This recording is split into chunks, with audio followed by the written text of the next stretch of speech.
Rules. Sir, उद्या एक all India स्तरावर तुमचे संप पुकारलेला आहे केमिस्ट अँड ड्रगिस्ट असोसिएशन. काय मागणी आहे तुमच्या?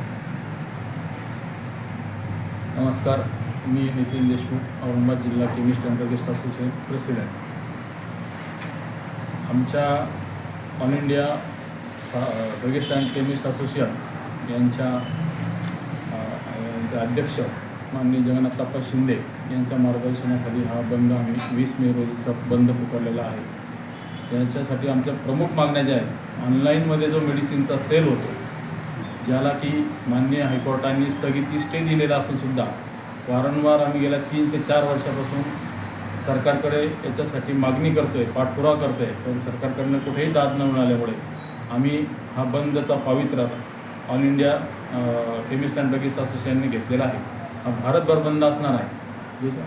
त्याच्या माध्यमातून, ऑनलाईनच्या माध्यमातून चुकीच्या ज्या गोष्टी दिल्या जातात की ड्रग ॲडिक्ट होणारे जे ड्रग आहेत, जसं की काही बटन टॅबलेट म्हणून जी प्रचलित झालेली आहे नायट्रोझिपाम, आणि काही कफ सिरप असतील, महत्त्वाच्या MTP किट सर्रासपणे ऑनलाईनमध्ये विकल्या जातात आणि शासनाकडून त्याच्यावर कुठेही कारवाई होत नाही किंवा ते ब्लॅक ॲड्रेस असल्यामुळे सापडत नाही. त्यासाठी हा बंद आम्ही पुकारलेला आहे. हा जनतेच्या सामाजिकदृष्ट्या रुग्णांच्या किंवा जनतेच्यासुद्धा हानी करणाऱ्या गोष्टी या माध्यमातून विकल्या जातात. त्याच्यामुळे जनतेचाही आम्हाला खूप मोठा याचा सपोर्ट मिळतो. आता तुम्ही आपण कधीपासून होणार आहे? आज रात्री 12 वाजेपासून तर उद्या रात्री 12 वाजेपर्यंत. सर, याच्यावर आता तुमच्या मागणी संदर्भात तुम्ही शासन स्तरावर काय प्रयत्न केले का? हो, मी तुम्हाला बोललो ना की गेल्या 3-4 वर्षापासून या प्रमुख 2-3 मागण्या ज्या आहेत त्याच्यासाठी आम्ही पाठपुरावा केला. कारण आम्ही सेवाभावी व्यवसायात आहोत. आम्ही लगेच हा बंद पुकारलेला नाही आहे, जेणेकरून रुग्णाची कुठेही अडचण होईल, पण कुठेच दाद न मिळाल्यामुळे, रिस्पॉन्स न मिळाल्यामुळे हा बंद पुकारलेला आहे. उद्या काही निवेदन देणार आहे का तुम्ही? हो, कसं ऑलरेडी असणार आम्ही आहे?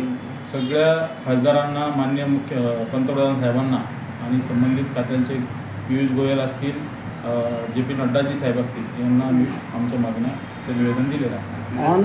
ऑनलाईन विक्रीमुळं तुम्हाला कसा फटका बसतो आणि तरुण पिढी याच्यामध्ये कशी बरबाद होते?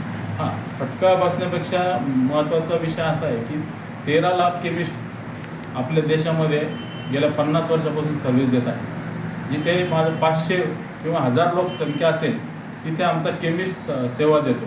तिथं ही लोक सेवा देऊ शकत नाही.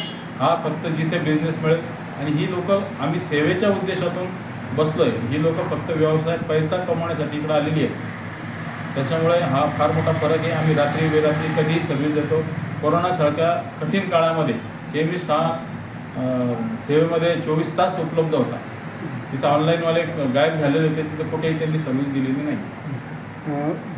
उद्याच्या संपामुळं काही फटका बसणार आहे का रुग्णांना? त्याची पर्यायी व्यवस्था केली आहे का? आम्ही रुग्णांची हेळसांड होईल असं कुठलंही काम आमच्याकडनं होणार नाही. आम्ही जरी व्यावसायिक असलो तर सेवाभावी व्यावसायिक आहोत, याची आम्हाला जाणीव आहे. आणि इथे एक टास्क फोर्स आमचा औषधी म्हणला बसलेला असेल, कोणी फोन केला तर त्याला तिथं औषधी देण्यात येईल. उद्या किती औषधी विक्रेते या संपामध्ये बंदमध्ये सहभागी होणार? जी काय 4000 लोक आहेत ती पूर्णपणे याचं सर, काय आव्हान करणार तुम्ही? मी आपल्या माध्यमातून जनतेला एकच आवाहन करतो की उद्या पूर्णपणे बंद आहे. जे काही तुमचे रोजचे लागणारी औषधी आहेत ती आजच तुम्ही घ्यावी, किंवा आपल्याला फारच अडचण आली तर आमच्याशी संपर्क साधावा.